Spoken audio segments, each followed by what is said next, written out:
আজকে আমাদের জামাতের আমির ডক্টর শফিকুর রহমানের নির্বাচনী অঞ্চল থেকে শুরু করে নির্বাচন সভায় সবাইকে আসসালামু আলাইকুম। আমি আপনাদের মাঝে নতুন একদম ফ্রেশ, আমি আপনাদের কাছে আশ্রয় নিয়েছি, আপনাদের কাছে আসছি একটি প্রত্যাশা নিয়ে, একটি আশা নিয়ে। আমরা বাংলাদেশটাকে দুর্নীতিমুক্ত বাংলাদেশ করতে চাই,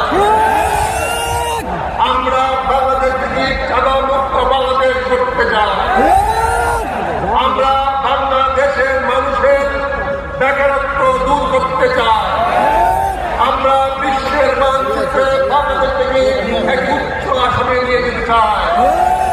আপনারা যদি আমাদের সাথে একমত থাকেন তাহলে আগামী 12ই ফেব্রুয়ারি নির্বাচনে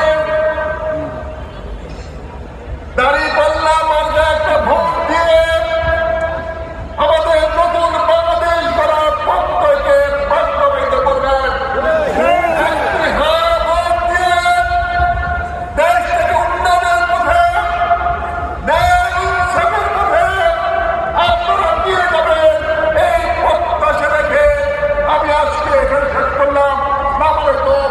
সবাই ভালো থাকবেন, সুখে থাকবেন, শান্তিতে থাকবেন, নিরাপদে থাকবেন। আসসালামু আলাইকুম।